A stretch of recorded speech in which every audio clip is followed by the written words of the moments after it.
All right, here we go. Number 11 from 2017 release items. This is a system of three equations. We haven't really done anything like this before. In Algebra 2, you probably did systems of two equations, and it's pretty much the same thing. So I think if you remember that, you'll pick this up pretty quickly. Basically, what you want to do in a situation like this, since everything's stacked, like since you have your numbers on one side, and you kind of have your x's stacked here, even though this one's over here, and then you have your y stacked, then it's a good idea to do elimination if you have that everything stacked like that, and also your equal signs are stacked. All right, so given that, notice how this one only has an x and a y.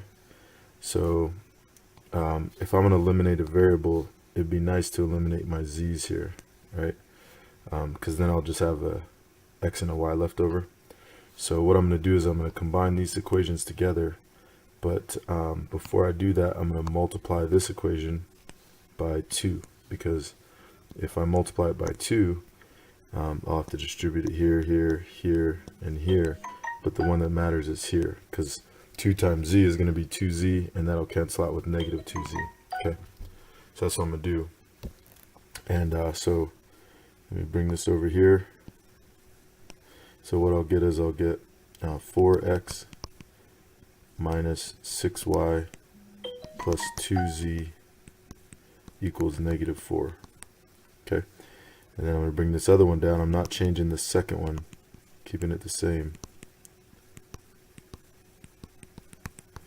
All right, and so we're just doing with these, you just combine two equations at a time. Okay, and we could have done some of the other two, but another set of two, but this one seemed to be the best to eliminate z.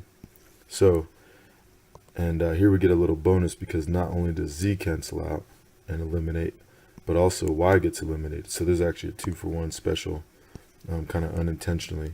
So I add 4x plus x. Remember, there's an invisible 1 right there. So 4x plus 1x is 5x. And then negative 4 minus 6 is negative 10.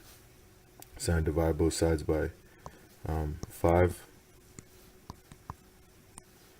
So I'll get x equals negative 2. Okay, and that's what goes in the first box, is negative 2.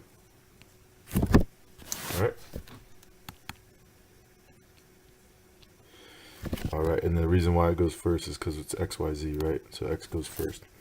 All right, and so now I'm going to find another one. So now that I have x, I can use this equation here.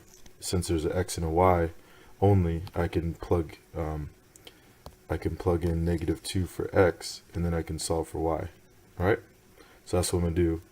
So I'm going to bring this down here, and I'm going to go 2, negative 2 for x plus 3y equals 1. So I'm going to add 2 to both sides. This one's pretty easy to solve. This one, we've definitely done equations like this before. 1 plus 2 is 3. Divide both sides by 3. So we get y equals 1. So I'm going to put a 1 right here. All right. So now to find z, I have to use one of these two equations, because those are the ones that have z in them. So I just pick whichever one's easier. To me, that top one's just a little bit easier, because z is all by itself, right? There's nothing in front of z, so it'll just be a little bit easier to solve for. So what I'm going to do is I'm going to bring that one down over here. Doesn't matter where, but just put it over here. And so instead of an x, I'm going to put in a negative 2, because that's what x equals. Instead of a y, I'm going to put in a 1, because that's what y equals. And then plus z equals negative 2. Okay. So I put a 1 in for y, because that's what y equals, and I put a negative 2 in for x, because that's what x equals, right? Okay, and so then from there, it's just a matter of doing a little bit of PEMDAS, and then we'll get everything on the other side. So I have 2 times negative 2 is negative 4. Negative 3 times 1 is negative 3, plus z equals negative 2. So then combine like terms, so negative 4 minus 3 is negative 7, plus z equals negative 2. All right, and I'll let you guys take it from there. One more step. Just get z by itself. So get that 7 to the right side, and then that'll be your answer. And just don't forget to put it in right here, okay? All right, everybody, so that's how you solve systems of 3 equations. It's not that hard, but it's just something we haven't done before, so I want to get one of these out there to show you.